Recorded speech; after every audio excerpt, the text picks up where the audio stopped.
Assalamualaikum warahmatullahi wabarakatuh. Wassalatu wassalamu ala asrofil anbiya'i wa mursalin Sayyidina wa maulana Muhammadin wa ala alihi wa sahbihi ajma'in amma ba'du. Pertama-tama marilah kita panjatkan puji serta syukur kehadirat Allah Subhanahu wa taala serta salawat serta salam tak lupa saya hanturkan kepada baginda Nabi Muhammad sallallahu alaihi wasallam. Perkenalkan, nama saya Hanum Dia Septianjani dari kelas 4A program studi ilmu perpustakaan. Pada video ini, saya akan menjelaskan mengenai filsafat teknologi.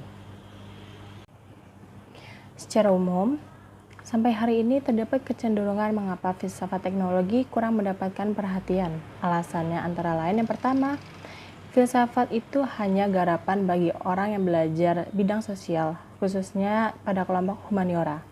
Yang kedua, filsafat itu hanya garapan bagi orang yang senang termenung tanpa aktivitas fisik seperti pekerja teknis, contohnya mekanik, operator, atau perancang teknik lainnya. Alasan yang ketiga, filsafat sering diasumsikan hanya mempelajari ide-ide yang penuh dengan teka-teki dan membosankan. Yang keempat, filsafat teknologi itu belum banyak diperkenalkan secara meluas dan mengakar dalam kajian keilmuan di lembaga pendidikan teknologi dan kejuruan di Indonesia. Berdasarkan kecenderungan tersebut, maka sangat wajar apabila pada kelompok terpelajar bidang teknologi dan kejuruan kurang mempunyai perhatian pada filsafat, khususnya pada bidang teknologi. Persoalan tersebut tentunya perlu mendapatkan pelurusan, makna, dan pemahaman terkait dengan filsafat teknologi. Kesadaran untuk membuka diri sebagai pembelajar, khususnya bagi calon tenaga pendidik dan kependidikan bidang teknologi dan kejuruan adalah harus bertolak seperti dari mana memulai mencari jawaban mengenai pengetahuan, kemudian mengapa sesuatu itu ada dan mengapa harus ada, serta bagaimana keberadaannya. Oleh karena itu, proses berpikir yang sesungguhnya masuk pada filsafat ilmu pengetahuan.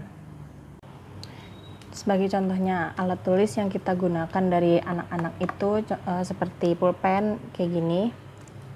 Itu tuh ada berbagai macam bentuk dan jenisnya. Pertanyaannya adalah, pernahkah kita bertanya atau berpikir mengapa alat tulis itu ada, mengapa harus ada, siapa yang mengadakan, dan bagaimana orang membuatnya? Kalau contoh tersebut tidak terlintas dalam pikiran oleh 1.000 orang misalkan, 1.000 orang yang mempelajari bidang teknik di Indonesia, maka dalam 1.000 tahun lagi tingkat ketergantungan alat tulis kepada negara lain itu masih tinggi. Akan tetapi apabila contoh tersebut terlintas dalam berpikir cukup pada 1 atau 2 orang dengan serius, mendalam, dan mau untuk mencoba melakukan sesuatu, maka bukan mustahil negara Indonesia akan menjadi produsen alat tulis terkemuka di dunia dalam tempo kurang dari 1.000 tahun. Ada beberapa pendapat yang dikemukakan oleh para ahli mengenai filsafat teknologi. Seperti yang pertama disebutkan oleh Marvin Kranzberg dalam buku The Qiangji pada tahun 1996 mengemukakan bahwa filsafat teknologi itu membahas peranan teknologi dalam urusan manusiawi. Pembahasan itu berusaha mencari jawaban terhadap soal apakah dampak teknologi terhadap kebudayaan dan masyarakat atau bagaimana perkembangan teknologi mengubah konsep manusia tentang kebenaran, keadilan, dan keindahan. Pada puncak pemecahan permasalahan, filsafat teknologi itu berusaha menerangkan apakah dan bagaimanakah perkembangan teknologi telah mendorong mengubah pandangan manusia mengenai makna dan tujuan hidup di masa lampau, saat sekarang, dan waktu yang mendatang. Kemudian pendapat oleh ahli yang kedua dikemukakan oleh Max Black di buku yang sama, yaitu The Qiangji pada tahun 1996, merinci tugas-tugas yang perlu dilakukan oleh para filsuf teknologi, yaitu yang pertama, menganalisis konsep yang dipakai oleh para pelaku teknologi seperti misalnya efisiensi, keterampilan, rasionalitas, dan otomasi, sehingga diperoleh gambaran yang memadai tentang teknologi dan unsur-unsurnya. Tugas yang kedua yaitu mengajukan usul-usul yang berasas dan beralasan untuk menyempurnakan konsep itu dan pengungkapannya dengan kalimat dan perkataan. Tugas yang ketiga yaitu mempunyai pandangan yang berasas dan beralasan sebagai kritik moral mengenai berbagai pokok pertikaian seperti misalnya pengangguran, eutanasia, hak-hak generasi belakangan, pengendalian penduduk, keinsinyuran biologis, serta pengendalian dan perbaikan teknologi. Tugas yang keempat yaitu sebagai golongan intelektual yang terlibat dalam berbagai perdebatan moral, sosial, dan politik, menyatakan secara tegas keterlibatannya untuk mengusahakan teknologi yang lebih baik dan yang lebih ramah. Filsafat teknologi sebagai bahan kajian ilmiah mulai berkembang di Jerman dan Prancis. Karya permulaan yang dianggap merupakan suatu filsafat teknologi yang sistematis adalah hasil dari karya pemikir Jerman yaitu Ernst Kapp yang menganut aliran filsafat Hegel dengan judul karyanya yaitu Grundlinien einer Philosophie der Technik. Pembahasan mengenai pengertian teknologi ini ternyata beraneka ragam. Boleh dikatakan ada kesimpangsiuran pendapat di antara para ahli yang membahasnya karena teknologi merupakan suatu hal yang rumit. Bunji mengatakan bahwa filsafat teknologi mengandung pengertian teknologi yang bagi sebagian orang merupakan segenap teknik dan bagi sebagian yang lain mengartikan seluruh ilmu terapan, termasuk ilmu kedokteran dan perencanaan kota. Dan mungkin bagi kelompok lainnya mempunyai arti yang lain. Henryk Skolimowski menegaskan, teknologi merupakan suatu gejala yang luar biasa rumitnya. Tak mengherankan, karena itu kebingungan terjadi dan banyak menimbulkan pertentangan pendapat mengenai sifat dasarnya. Istilah teknologi sendiri terkenal bermakna ganda, artinya berubah menurut hubungan kata-kata. Christopher Freeman menjelaskan di mana letaknya kebingungan itu sebagai berikut. Yang salah satunya dari ungkapan yang mengalami kebingungan besar dalam penggunaannya. Kadang-kadang ungkapan itu dipakai secara eksklusif. Dalam arti asli, kata itu suatu kumpulan pengetahuan tentang teknik-teknik. Pada saat-saat lain, ungkapan itu dipakai untuk melukiskan barang-barang fisik sebenarnya yang digunakan untuk produksi. Seringkali ungkapan itu sekarang dipakai secara eksklusif untuk teknik produksi yang gemilang dan sangat modern, seolah-olah teknik-teknik kerajinan yang lebih lama tidak sungguh-sungguh berarti. Menurut George Kneller, berdasarkan asal-usul perkataannya dari kata Yunani techne yang berarti seni atau keterampilan, teknologi pada dasarnya adalah suatu ikhtiar praktis, yaitu usaha untuk mengubah dunia daripada usaha untuk memahaminya. Karena itu, Kneller menganggap teknologi sebagai suatu usaha yang berkembang secara historis untuk membuat mesin-mesin dan alat-alat lain, kemudian merencanakan teknik-teknis dan proses-proses, kemudian mengubah, menciptakan bahan-bahan dan mengorganisasikan pekerjaan untuk memenuhi kebutuhan manusia. Terdapat beberapa peran teknologi. Yang pertama, teknologi sebagai barang buatan. Mengapa manusia sejak zaman yang amat kuno perlu membuat berbagai barang buatan seperti kapak, palu, perahu, pengungkit, ataupun kereta? Itu dikarenakan manusia merupakan makhluk hidup yang amat rapuh jasmaninya. Tubuh manusia itu amat rapuh dan sangat lemah jasmaninya. Misalnya, manusia tidak bisa terbang seperti burung, tidak bisa berenang lama seperti ikan, tidak bisa mengangkat batang kayu berat seperti gajah, tidak bisa berayun-ayun seperti monyet, dan masih banyak lagi serba tidak bisa lainnya. Oleh karena itu, manusia secara naluriah berusaha memperkuat berbagai organ tubuhnya dengan membuat alat-alat. Alat-alat itu dapat dianggap sebagai semacam perpanjangan atau pengganti untuk mengerjakan hal-hal yang tidak bisa dilakukan oleh manusia. Misalnya telapak tangan tidak mungkin membelah batang kayu, oleh karena itu manusia membuat kapak yang menyerupai lengannya dengan telapak tangan terbuka. Dengan alat ini sebagai pengganti lengannya, manusia dapat membelah batang kayu.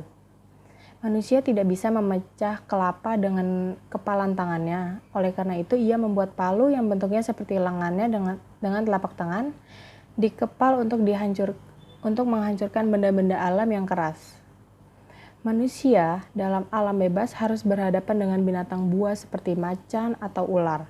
Oleh karena itu, ia membuat alat perpanjangan tangan berupa tombak untuk menghadapi bahaya tersebut. Barang-barang buatan yang merupakan teknologi itu tidak hanya menunjukkan kemampuan indrawi manusia, melainkan lebih mencerminkan kemampuan pikirannya untuk menciptakan dan merancang segala hal yang sebelumnya belum pernah ada atau tidak ada. Peran teknologi yang kedua yaitu teknologi sebagai kegiatan manusia. Setiap barang buatan yang merupakan teknologi dibuat oleh manusia untuk mencapai suatu tujuan tertentu, seperti misalnya kapak untuk membelah batang pohon, kemudian perahu untuk menyeberangi sungai, dan gerobak untuk mengangkut barang. Tujuan itu menentukan macam bahan dan bentuk barang yang akan dibuat. Misalnya, untuk membelah batang pohon, harus memakai benda alam yang lebih keras ketimbang kayu, dan bentuknya alat harus agak pipih atau tajam. Tidak bisa berbentuk palu yang diperuntukkan untuk menghancurkan benda. Untuk menyeberangi sungai tidak bisa digunakan bongkahan batu besar yang dipahat menjadi berbentuk seperti kulit kerang. Pada kelanjutannya, macam-macam bahan dan barang yang harus dibuat menentukan corak kegiatan yang harus dilakukan oleh manusia. Misalnya, kalau barang buatan yang harus dibikin itu adalah sebuah kursi, maka corak kegiatan yang perlu dilakukan ialah menebang pohon, kemudian mengukur batang kayunya, menggergaji, dan melakukan pekerjaan konstruksi yang termasuk kegiatan pertukangan kayu. Kegiatan manusia yang termasuk pengertian teknologi pada pokoknya dapat dibedakan dalam dua jenis, yaitu membuat dan menggunakan. Membuat adalah kegiatan merancang dan menciptakan suatu barang buatan, sedangkan menggunakan adalah melakukan suatu kegiatan sesuai dengan fungsinya dari suatu barang buatan yang telah dibuat tersebut. Dengan demikian, teknologi adalah kegiatan manusia yang efisien dan bertujuan tertentu atau yang menyangkut kebutuhan kebendaan. Peran yang ketiga yaitu teknologi sebagai kumpulan pengetahuan. Pelaksanaan kegiatan manusia membuat dan menggunakan sesuatu barang buatan mencakup teknik tertentu. Suatu teknik yang sederhana dapat diperoleh secara intuitif, tetapi teknik yang rumit dan luas hanya bisa didapatkan melalui pengetahuan. Analisis yang lebih mendalam lagi terhadap teknologi sebagai kegiatan manusia yang secara sistematis, langkah demi langkah dilakukan untuk mencapai sesuatu tujuan tertentu secara efisien, sampai pada faktor pengetahuan yang mendasari kegiatan tersebut. Pengetahuan ini harus dipelajari oleh manusia baik dari pengalaman sendiri maupun dari sumber-sumber lain untuk dapat melakukan kegiatan yang merupakan teknologi tersebut. Seorang ahli bernama Tom Booms mengartikan teknologi sebagai kumpulan pengetahuan, tetapi pengetahuan itu dibedakan menjadi dua kelompok, yaitu yang pertama, pengetahuan yang masih terdapat pada bangsa yang terbelakang atau kurun masa sebelum industrialisasi zaman modern, dan yang kedua yaitu pengetahuan yang telah bersangkut paut dengan masyarakat industri. Pada dasarnya, teknologi adalah pengetahuan, yaitu pengetahuan tentang cara membuat barang, tetapi juga pengetahuan tentang cara mengerjakan barang. Suatu teknologi adalah sesuatu pengetahuan praktis yang teratur berdasarkan percobaan dan atau teori ilmiah, yang kemudian memperbesar kemampuan masyarakat menghasilkan barang dan jasa, dan yang terwujud dalam keterampilan produktif, organisasi, ataupun mesin. Teknologi mengacu pada keseluruhan atau suatu bagian organis dari pengetahuan, yaitu tentang yang pertama, asas-asas dan penemuan ilmiah, yang kedua, proses industri, yang ketiga, sumber-sumber daya benda dan tenaga, yang keempat, metode-metode pengangkutan dan komunikasi. Sepanjang ini berhubungan langsung dengan produksi atau perbaikan barang dan jasa. Teknologi adalah berbagai alat, teknik, prosedur, barang-barang buatan manusia yang diciptakan oleh manusia industri modern untuk meningkatkan kekuatan pikiran dan tubuhnya. Yang keempat yaitu teknologi sebagai kebulatan sistem. Teknologi sebagai sebuah sistem pernah dikemukakan oleh Peter Drucker pada akhir dasawarsa 50-an. Drucker berpendapat bahwa teknologi harus dianggap sebagai suatu sistem yaitu suatu kumpulan dari satuan-satuan dan kegiatan-kegiatan yang saling berkaitan dan saling berkomunikasi. Seorang ahli dari Prancis bernama Alexandre Koyré menganggap teknologi sebagai suatu sistem pemikiran berdasarkan akal sehat yang tidak bergantung pada pemikiran ilmiah. Teknologi menghasilkan aturan-aturannya sendiri secara bebas dan yang akhirnya menjadi suatu kumpulan teori teknologis. Kemudian ada seorang guru besar Amerika Serikat bernama Edwin Layton, Jr., menyatakan perlunya memahami teknologi dari arah dalam sebagai suatu kumpulan pengetahuan maupun sebagai suatu sistem sosial. Dan yang terakhir, terdapat seorang ahli lain yang bernama Charles Hoban. Walaupun tidak memakai istilah sistem, ia menyatakan bahwa teknologi adalah sebuah organisasi tersatu padukan yang rumit dari berbagai orang, mesin, gagasan, prosedur, dan manajemen. Yang dari 4 ahli tersebut, jadi pengertian teknologi sebagai bulatan yang disebut sistem.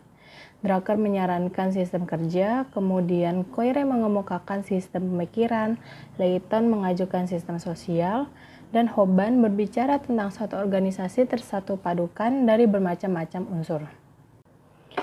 Teknologi sebagai sebuah sistem memiliki beberapa segi. Segi yang pertama dari teknologi sebagai sebuah sistem ialah berbagai barang yang dapat mencapai suatu tujuan apapun yang ditentukan manusia. Berbagai barang itu dapat secara sistematis dibedakan dalam jenis-jenis. Yang pertama, bangunan fisik yang diam di tempat, misalnya segala macam gedung, jalanan, jembatan, dan pelabuhan. Dan yang kedua, peralatan untuk melakukan segala macam pekerjaan dari alat berupa palu sampai mesin berwujud traktor. Kemudian jenis yang ketiga yaitu barang dan material untuk aneka keperluan dalam kehidupan dari misalnya pakaian sampai kertas tulis. Dalam abad yang sangat modern saat ini, barang-barang teknologis yang dibikin oleh manusia telah menyusup ke dalam hampir semua jenis kegiatan dalam masyarakat. Misalnya, bagi kegiatan pengajaran, kini ada teknologi pengajaran berupa berbagai perlengkapan audio visual. Untuk membuat proses belajar mengajar menjadi efektif seperti layar dengan proyektor atau rekaman kaset untuk belajar bahasa asing dengan menirukan logat orang asing yang bersangkutan. Segi yang kedua dari teknologi sebagai sistem ialah lingkungan sekelilingnya. Hal ini tidak lain ialah kebudayaan pada saat ini. Kebudayaan dapat dianggap sebagai suatu sistem besar yang meliputi teknologi. Kebudayaan dunia modern saat ini meliputi berbagai komponen lainnya di sampingnya yaitu teknologi. Menurut Bunji, kebudayaan dalam masyarakat industri saat ini mempunyai 6 komponen penting yang saling berhubungan sangat aktif dengan teknologi, yaitu yang pertama matematika, yang kemudian ilmu, ada filsafat, pengetahuan humaniora, ideologi, dan kesenian. Kemudian segi yang ketiga dari teknologi sebagai sistem berupa sumber-sumber, ialah berbagai sarana yang dipergunakannya untuk mencapai tujuan.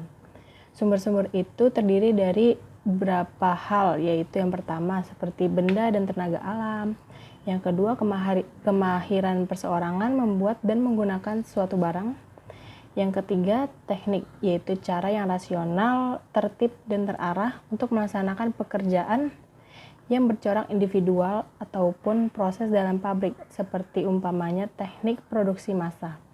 Kemudian yang keempat, pengetahuan, baik yang berdasarkan pengalaman, pemahaman pribadi, akal sehat maupun berupa pengetahuan ilmiah. Yang kelima yaitu peralatan. Segi yang keempat dari teknologi sebagai sistem keterampilan praktis ialah komponen aktivitas atau proses kegiatan. Kemudian segi yang kelima yaitu manajemen sistem itu sendiri. Ini terutama mengacu pada proses kontrol yang berdasarkan informasi yang diperoleh dari lingkungan sekeliling dalam mengadakan perubahan pelaksanaan atau perencanaan baru terhadap penggunaan sumber-sumber, pelaksanaan tugas kerja, dan penciptaan sarana yang lebih baik. Sumber-sumber dipergunakan dan komponen-komponen kegiatan diarahkan untuk menghasilkan sarana teknologis berupa benda-benda dan fasilitas lainnya. Sarana teknologis itu sedikit banyak mempengaruhi lingkungan sekelilingnya. Yang selanjutnya dapat memberikan tanggapan-tanggapan tertentu. Informasi tanggapan inilah yang diterima baik proses kontrol sehingga teknologi sebagai sistem yang dapat berdiri sendiri mempunyai kemungkinan bagi sesuatu perubahan dalam dirinya. Perubahan itu menyangkut sumber-sumber, komponen-komponen, tujuan-tujuan dari sistem yang seterusnya dapat mempengaruhi bagi lingkungan sekelilingnya.